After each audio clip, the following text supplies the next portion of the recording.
Hello, everybody, and welcome to the May episode of the EPALE webcasts. And I hope that spring is bringing you all sunny weather wherever you are. It has been 80 years since the end of the Second World War on this continent. And on the 9th of May, we celebrate Europe Day. And that's the choice to avoid conflict by collaboration and integration. We have a blog post on the EPALE platform which highlights the core values that underpin the European project as it evolved from the 6-country coal and steel community into the modern EU of 27 countries. And in our divided and uncertain world, it's worth repeating that solidarity, freedom of movement, thought and expression, cultural and linguistic diversity, democracy and the rule of law are codified into European treaty and law. And that means they should guide all policymaking and initiatives, including adult learning and education. So the blog post uses the occasion of Europe Day 2025 to give some historical context, and it explains why European integration is still really important and relevant today. So check it out on the EPALE platform.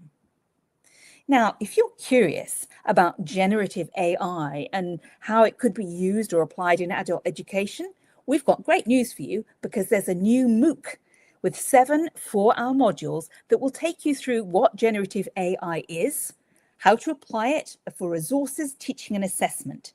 And it's aimed at teachers, learners and providers of adult training. So do have a look and build up your understanding of this new technology. As EPALE celebrates its 10th anniversary, we reflect on the ecosystem which connects educators, researchers and policymakers that also has a global relevance.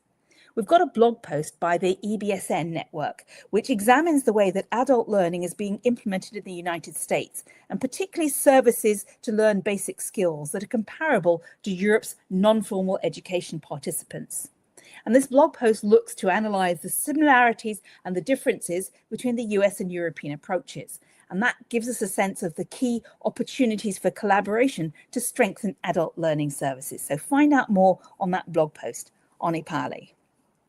Turning now to news from the EU, the Digital Education Stakeholder Forum 2025 takes place on the 24th of June, both in person in Brussels and also online. This brings together key actors from across Europe, and it will be a celebration of the achievements of the Digital Education Action Plan throughout its 4 years of implementation. It will explore insightful takeaways from the review process, and it's an opportunity to participate in shaping the 2030 roadmap on the future of digital education and skills. So have a look at that. As you probably know, in March, the European Commission unveiled the Union of Skills. And that's something that's really at the core of EPALE's mission. And it's a legacy of the European Union of Skills in which the platform was really heavily involved. In fact, you'll find there's a very close alignment between EPALE's 2025 thematic focuses and those that you find in the Union of Skills. And at the heart of this union is a skills-first mindset, which equips individuals to thrive in a fast-evolving job market. And there are 4 key areas covered by the Union of Skills. The first is building skills for quality lives and jobs. The second is upskilling and reskilling for the digital and green transitions. The third one is circulating skills across the EU for competitiveness. And the fourth one is attracting, developing and retaining talent. And these 4 pillars are designed to align the efforts of individuals, businesses and educational institutions to ensure that we have a future-ready workforce for Europe and to ensure quality education and skills for everyone. Now, you know in our webcast we like to have guests, and I've got 2 guests today, so welcome to both of them. Let's start with David Lopez. He's a French expert and EPALE ambassador, involved in the platform from the very beginning, and he's part of a group of experts selected by the French National Support Service to enrich the platform and cooperate at national level. So welcome, David, and tell me, what has EPALE meant for you over the past 10 years? You need to unmute. Yes, I think it's an extraordinary tool to share and to discuss with all the experts and all the stakeholders all the teachers, all the participants that are involved in this question of adult education. Adult education, it's a terminology that is not very well understood in France because it has two branches. One branch, we have the people working in what we call popular education. It means this education of volunteering activities that involve people of all ages in activities of culture, sport, leisure time, discussions, debates, and so on. And in another hand, adult education is also all the activities of inclusion, social inclusion for people that are excluded of the market or that have problems of upskilling or reskilling.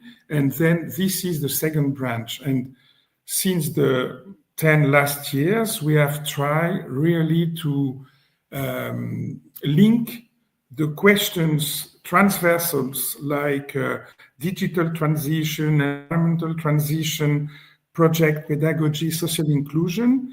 We have tried to link it to the actors in France that are NGOs, but also institutional bodies.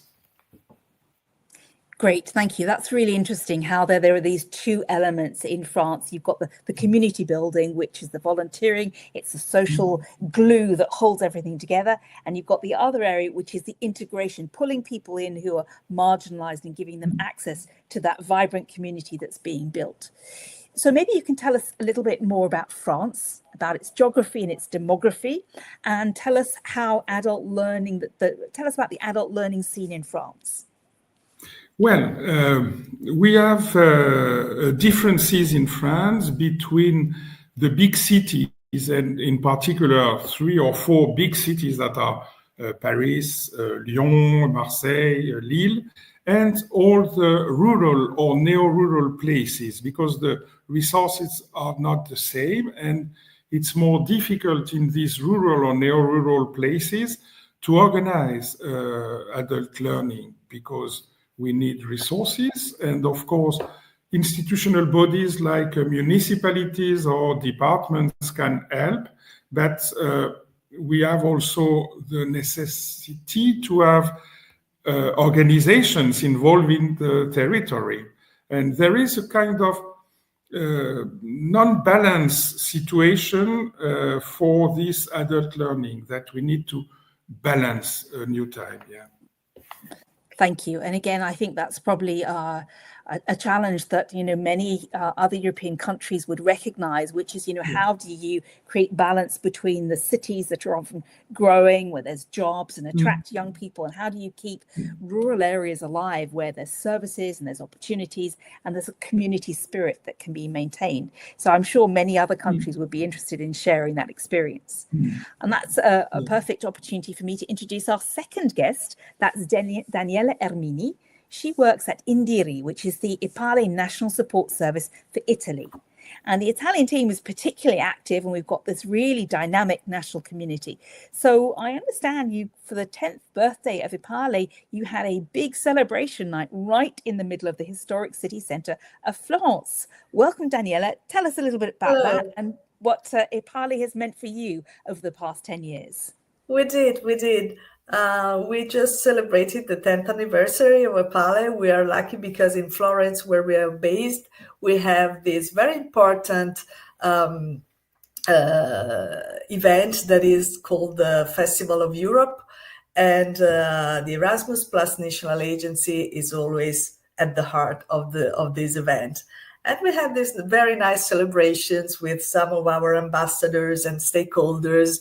And we had a very nice birthday cake celebrating EPALE, and we also made a flash mob. We tried to remake the tree of the logo of EPALE. So it was really very nice. Plus we had launched, it was not a competition, but we asked all our beneficiaries, all our members, and also our ambassadors to send us a video asking them what EPALE had represented for them over the years. So we kind of received very nice videos, and we really understood something, that the tool has really worked its magic over the years, and it's really a very, very important, I would say essential tool for professionals in Italy for adult education. I was lucky to be in EPALE since the very beginning. So I've seen this community growing, and now I can say it's already, after 10 years, a very vibrant community of people exchanging their professional experiences, and not only that, people becoming friends. So it's a very important space in Italy, because adult education, which is, as David say, a concept that not everyone is well aware of, but adult education is still very fragmented in Italy. So we have the formal sector, the non-formal sector, we have the vocational training professionals. So, and everyone, you know how it is. Everyone works in their sector without really having much contacts with the other sectors. And EPALE has been the space to make these people have a dialogue. So this is a very important added value for the national agency, and then EPALE is European. So these people have the possibility of meeting other professionals in Europe. This is new because there was not a space like that before 2015. So we're really happy to work on this platform. We consider it a very successful story, and also for us, the people working in EPALE at the NSS, we feel that we are growing with the platform. So we are aware of lots of things we didn't know about. There's a lot of people, lots of professionals that are really committed in adult education in very, very different sectors, and also in very marginal sectors that you don't really hear that much about it, like prison education. And we feel that we are growing professionally, also thanks to hearing and sharing the stories of these professionals.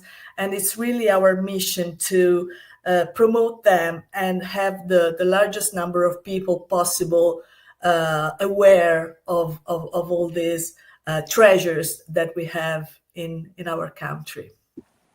Thank you. And you've described wonderfully how the platform has given real opportunities to grow. Could you just give me just a brief idea on how you would like to see EPALE sort of evolve? What would you like to see it become over the next few years? Well, I would like two things. First of all, I would like that the name EPALE really means something to many more people, so that the platform becomes something that it's like saying Erasmus, no, that everyone knows about it. So I would like I would like the platform to be really well known in the field of adult education. And then I would like it to be seen as a tool that is really important for Erasmus+, so that to see the connection of the platform with also the program, so all the possibilities that you can do within an Erasmus+ project, for example. And then I would really, I would like to see the European connection much more highlighted. So I would like people to see EPALE as their bridge to Europe, and so as a common house for all European professionals. It is already like that, but you know, it's the community, I'm sure, will grow over the years, and it will be really a thriving community for many, many more people in the years to come. Thank you so much to Daniela and to David for joining us and sharing your stories, your experiences of EPALE. And we want to hear from the rest of you. So please don't forget to share your community story with us so we can put it on the EPALE platform and also integrate it into the special publication, the EPALE Community Storybook. That's all for today. See you in June for the last episode before the summer break.